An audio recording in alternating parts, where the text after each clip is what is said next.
안녕하십니까, 김일학 교수입니다. 오늘은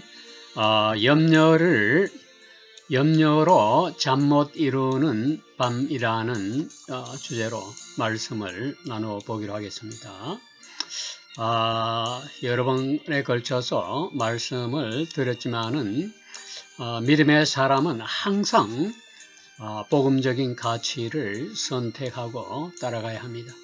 예수님은 출애굽기와 요한복음서를 통해서 진리를 말하고 부모를 공경하고 항상 서로 사랑하라는 말씀을 하셨고, 그 가치를 지키는 것이 바로 신앙인의 책임임을 강조하셨습니다. 우리는 무너져가는 가정을 다시 세우고 억압받는 자유를 다시 찾아야 하는 세대에 살고 있습니다. 요한복음 8장 32절 말씀에서 보면은 진리를 알지니 진리가 너희를 자유롭게 하리라고 말씀하셨습니다. 우리는 진리 안에서만 자유를 누릴 수 있다는 말입니다. 마태복음 7장 20절 말씀에서 보면은 그들의 열매로 그들을 알리라고 이렇게 또 말씀하고 있습니다. 가정을 지키고 신앙을 세우며 자유와 책임을 강조하는 열매를 맺어야 된다는 그런 말씀이지요. 하나님을 떠난 세상이 나아가는 길을 여러분 주위를 살펴보세요. 하나님이 없는 세상은 힘있는 자가 정의를 결정하는 곳이 되고 살인을 저지르고 옳고 그름은 개개인의 취향이 되어버리고 만 세상이 됩니다. 힘이 곧 진리가 되고 권력이 도덕이 되는 세상이 되었다는 말입니다. 미국은 처음부터 신앙 위에 세워진 나라였습니다. 건국의 아버지 56명 중에서 55명이 교회에 출석하는 그런 신앙인이었죠. 독립선언문을 보니까 이렇게 기록되어 있습니다. 우리는 창조주로부터 주어진 권리를 가진다. 존 애덤스는 헌법은 이렇게 말했습니다. 헌법은 도덕적이고 신앙적인 배경 위에서만 유효하다라고 강력한 말씀을 전달하고 있습니다. 미국의 자유화 번영은 계몽주의가 아니라 성경적 가치에 뿌리를 둔 결과임을 우리가 역사를 통해서 잘 알고 있습니다. 그 결과 프랑스 혁명을 우리가 대비해서 잠시 생각해 보면은 프랑스 혁명을 보면은 그들은 하나님 대신에 인간이 갖고 있는 이성의 신을 마음속에 새기고 따랐습니다. 그 결과 어떤 일이 일어났습니까? 단두대가 등장하고 피바람이 불고 수만 명의 사람들의 생명을 앗아갔습니다. 하나님이 없는 자유는 결국 파괴로 끝나버렸다는 말입니다. 반대로 미국의 혁명은 하나님 말씀의 진리 위에서 굳건하게 세워졌습니다. 그 차이가 나라의 운명을 갈랐으면 우리가 역사를 통해서 잘 알고 있습니다. 역사는 분명히 말하고 있습니다. 진리를 알지니 진리가 너희를 자유롭게 하려는 요한복음 8장 32절 말씀을 역사는 증명하고 있다는 말입니다.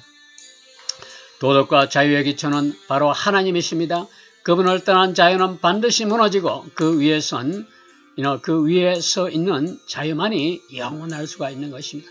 성경은 말씀 안에서 살게 하시고 믿음의 시작이 되는 충동을 절제할 수 있도록 우리들에게 영향을 공급하십니다. 교회는 세상과 분리된 공간이 아니라 세상의 한가운데서 빛과 소금의 역할을 감당하는 공간이 되어야 합니다. 정치는 혼란스럽지만 우리는 하나님의 말씀을 붙들고 여호수아 9장 1절 말씀에서처럼 be strong and have courage라고 권고하고 있죠. 강하고 담대하라, 두려워 말라 이렇게 말씀하고 있습니다. 말씀으로 세상 가운데 서야 된다는 그런 의미겠지요. 신앙의 길은 편안함이 아니라 우리 개개인이 갖고 있는 모든 말씀에 대한 두렵고 떨림으로 순종하는 길입니다. 믿음은 늘 모험과 도전을 요청하고 부르십니다. 이 길이 때론 힘들어도 그 길이 바로 은혜의 길이고 하나님이 예비하신 축복의 길이 길임을 알 수가 있습니다. 나는 종종 세상의 일들로 마음이 흔들릴 때가 많이 있습니다. 또 내일의 염려로 밤잠을 설치고 그럴 때가 많이 있기도 합니다. 여러분들도 동일한 경험을 많이 했을 것으로 생각합니다. 우리는 염려와 걱정과 염려를 하나님께 모두 맡긴다고 하지만 마음 한구석에는 여전히 불안한 마음이 가시지 않을 때가 참 많이 있죠. 기도를 한 후 오히려 더 큰 두려움, 마음과 염려와 걱정이 몰려올 때가 많이 있습니다. 기도의 자리에서 눈물로 모두 하나님께 맡긴다고 하지만 돌아서면 똑같은 걱정과 염려로 고통을 받는 것이 우리의 현실입니다. 그래서 자신의 믿음이 약한 것을 탄식하기도 하지요. 하지만 성경은 마태복음 11장 28절 말씀에서는 이렇게 적고 있습니다. 수고하고 무거운 짐진 자들아 다 내게로 오라. 내가 너희를 편히 쉬게 하리라. 나는 온유하고 겸손해 내 멍에를 지고 내게서 배우라. 그러면 너희 마음에 쉼을 얻으리라. 내 짐은 가볍고 내 멍에는 쉬운 것이라고 이렇게 말씀하고 있습니다. 하나님은 믿음이 약해서 마음이 흔들리면서도 주님 앞으로 나오는 그런 겸손한 사람, 불안과 염려로 흔들리지만 주님 앞에 모든 불안과 염려를 내어놓는 그런 사람에게 하나님은 평안을 주신다는 말씀을 여러분들이 기억해야 될 것입니다. 우리는 종종 하나님에게 맡긴다라는 말을 아무 생각 없이 할 때가 참 많이 있죠. 헬라어의 원문을 보면은 이 맡긴다는 말은 피로데페조라는 단어로 이렇게 적고 있습니다. 하나님께 염려를 가져간다는 의미로 사용되고 있는 원어이죠. 이는 모든 상황이 내가 원하는 대로 풀린다는 그런 의미가 아닙니다. 이해되지 않는 순간에도 하나님이 여전히 일하고 계신다는 것을 믿는 것을 의미하는 것이 바로 헬라어 원문에서 적고 있는 피로데페조라는 그런 단어의 의미입니다. 이해되지 않는 순간에도 하나님이 여전히 일하고 계신다는 것을 믿고 순종한다는 그런 의미죠. 하나님께 맡겼다면 이제 그분의 손길을 믿는 법을 우리는 배워야 합니다. 깨달아야 합니다. 오늘 이 말씀을 통해 불안이 아니라 평안으로 여러분의 마음이 새롭게 나가기를 바랍니다. 이 말씀을 통해 여러분의 깊은 염려와 걱정, 불안한 마음이 평안으로 바꿔지는 시간이 되기를 소망하는 바입니다. 우리는 하나님께 맡긴 것이 아니라 결과를 통제하는 마음을 내려놓지 못하고 있음을 우리가 다시 한번 깨달아야 되겠습니다. 우리는 하나님께 모든 것을 맡겼다고 하지만 그 고백 뒤에는 맡겼으니 이제 내게 문제를 해결해 주시오라는 조건이 늘 따라 붙는다는 사실을 우리가 다시 한번 각성해야 되겠습니다. 다시 말해서 맡겼으면서도 그 결과는 내가 원하는 방식대로 이루어지기를 원한다는 그런 말이죠. 그래서 일이 내 생각대로 되지 않으면 마음이 불안하고 걱정하고 염려해지고 불안해지기 마련이죠. 이처럼 맡긴다는 말은 하나님께 권한을 넘겨드리는 것입니다. 내가 이해되지 않는 일을 하나님이 선하게 바꾸실 것이라는 믿음을 붙잡는 것입니다. 잠언 3장 5절 말씀에서 너는 그 마음을 다하여 여호와를 의뢰하고 내 명철을 의지하지 말라. 너는 범사의 그를 인정하라. 그리하면 저가 너희 길을 인도하시리라. 이렇게 적고 있습니다. 여기서 인도하신다는 것은 히브리어 원어에 보면은 야사르라고 이렇게 적고 있습니다. 내 길을 여호와께 맡기면 여호와께서 인도하신다는 의미죠. 여기서 내 명철을 의지하지 말라라는 의미는 결과를 내 방식대로 이해하려고 하지 말라는 뜻이기도 합니다. 헬라어와 히브리어 원어의 의미를 성경에서는 제대로 전달하지 못하고 있지만은 우리가 원어의 의미를 자세히 살펴보면은 이런 깊은 의미를 깨닫게 됩니다. 하나님께 맡긴다는 것은 내가 원하는 방식과 시간과 때를 포기하는 그런 용기입니다. 쉽지 않지요. 그러나 이런 용기를 가져야 됩니다. 내가 원하는 결과를 내려놓고 하나님이 하시는 일을 신뢰하며 기다리는 그런 자세고 훈련이고 결단이 되어야 된다는 의미입니다. 이는 하나님의 성품을 믿느냐 믿지 않느냐의 문제입니다. 그분은 우리가 성공하는 것보다 우리가 그분을 얼마나 신뢰하는 사람이 되기를 원하신다는 사실을 우리가 알아야 되겠습니다.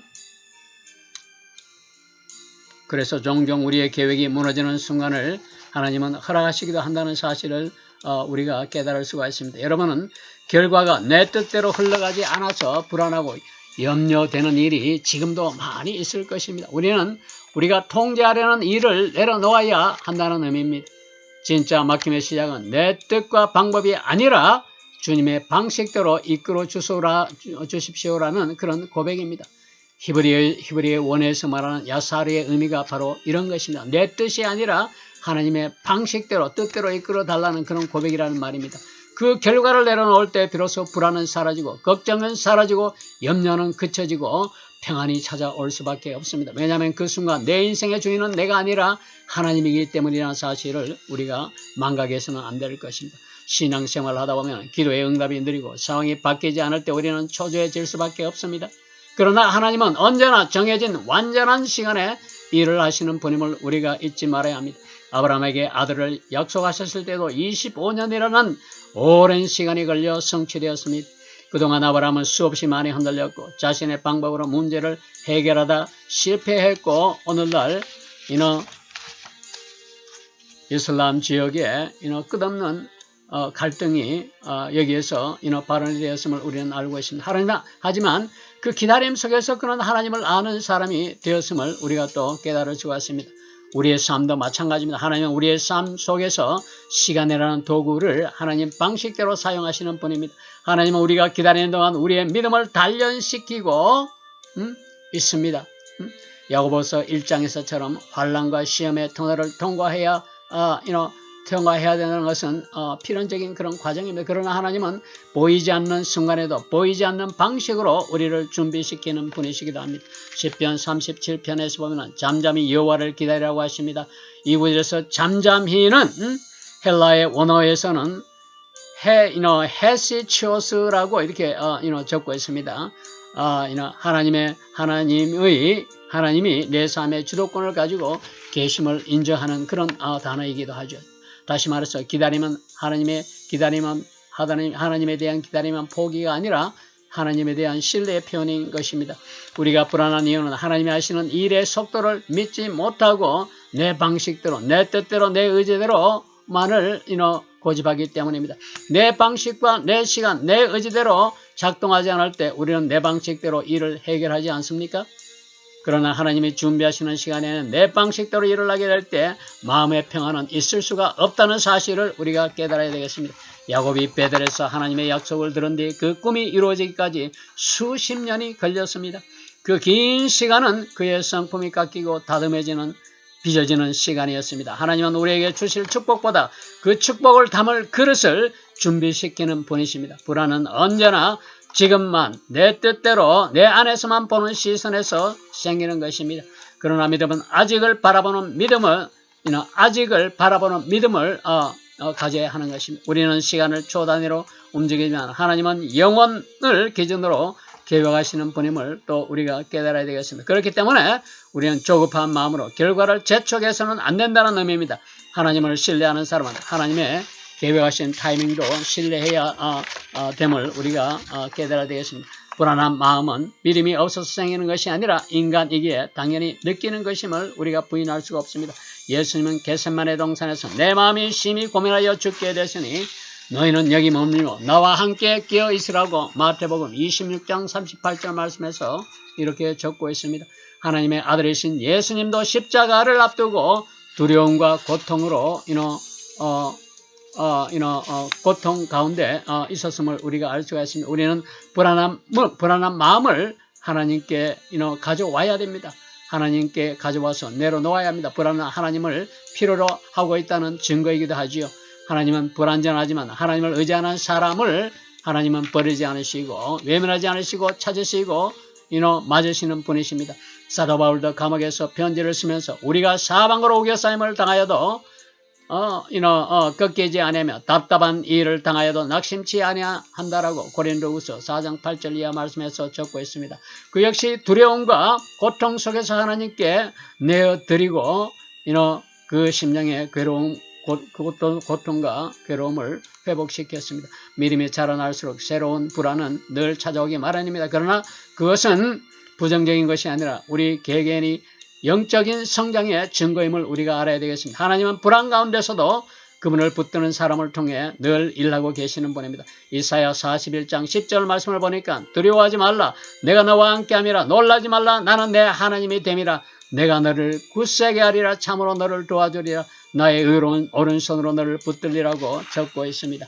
이와 같이 두려워 말라 담대하라는 말씀은 이사야 41장, 신명기 32장, 여호수아 9장 1절, 시편 여러 곳에서 반복해서 계속해서 반복해서 강조하고 있습니다. 이는 불안하더라도 내가 너와 함께 한다는 하나님의 약속의 말씀임을 우리가 알아야 되겠습니다.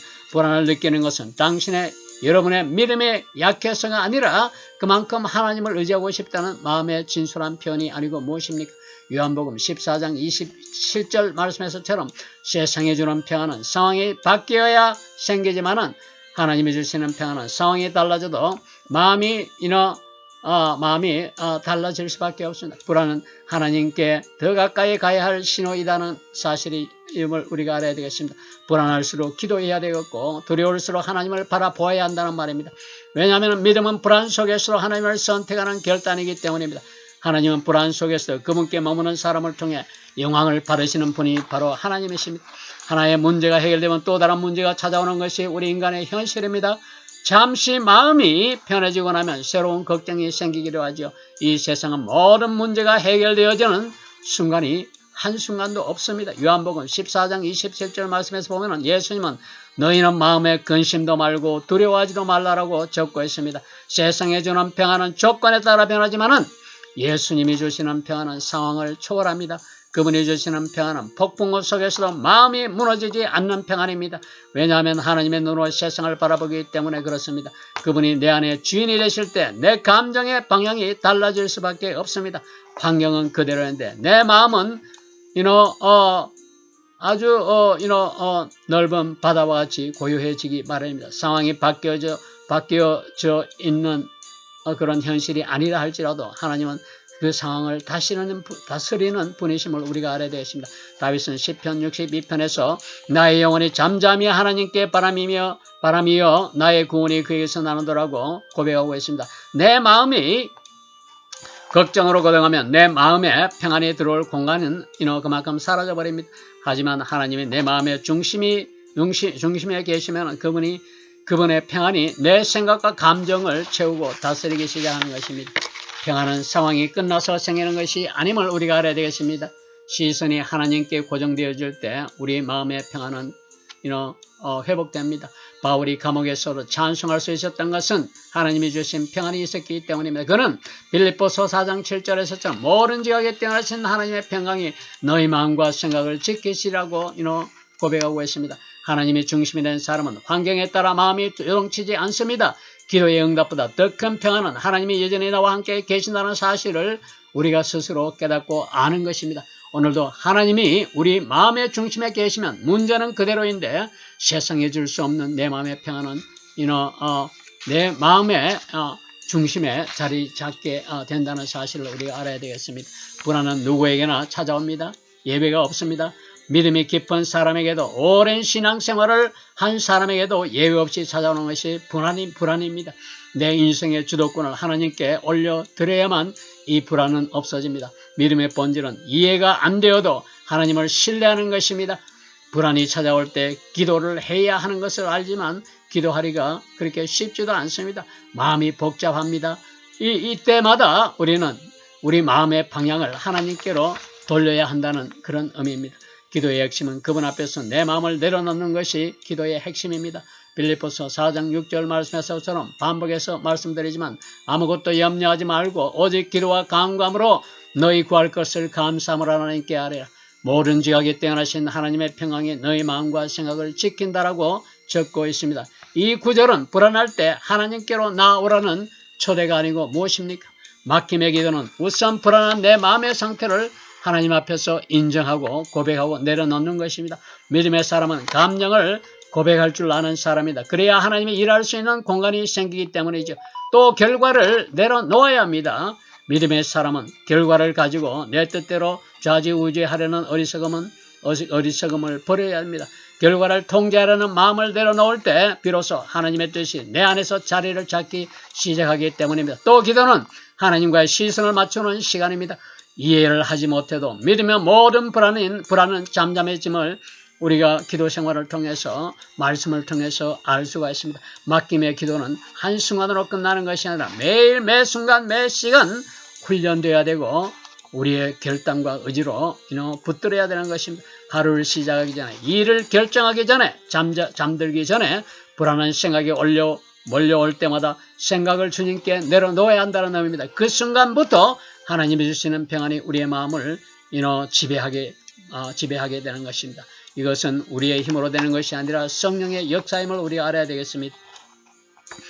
내일을 걱정하지 않고 오늘을 하나님께 맡기는 믿음의 고백이 오늘날 우리들에게 일용할 양식을 주옵시고라는 마태복음 6장 10절 이하의 말씀을 통해서 깨달을 수가 있습니다. 불안은 언제나 내일을 붙잡으려 하는 우리의 개인적인 생각과 욕심에서 생기는 것입니다. 하지만 믿음은 오늘을 하나님께 맡길 때에 믿음으로 맡길 때에 평안은 우리의 마음을 다스리게 됩니다.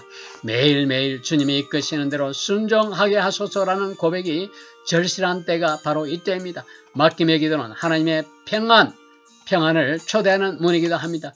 오늘날 우리에게 일용할 양식을 주옵시고라는 표현을 통해서 우리가 깨달을 수 있는 것은 히브리어 원어를 보니까 오늘날 우리들에게 일용할 양식을 주옵시고라는 표현을 원어에서는 이렇게 적고 있습니다. 톤, 아르톤, 헤몬톤, 에피우시온이라고 이렇게 적혀 있습니다. 에피우시온이라는 이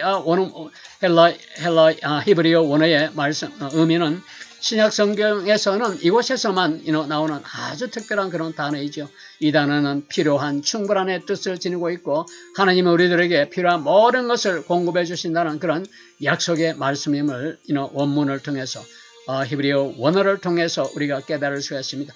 요한복음 6장 35절 말씀에서 보면 나는 생명의 빵이니 내게 오는 자는 결코 줄이지 않을 것이요 나를 믿는 자는 영원히 목마르지 아니하리라고 적고 있습니다.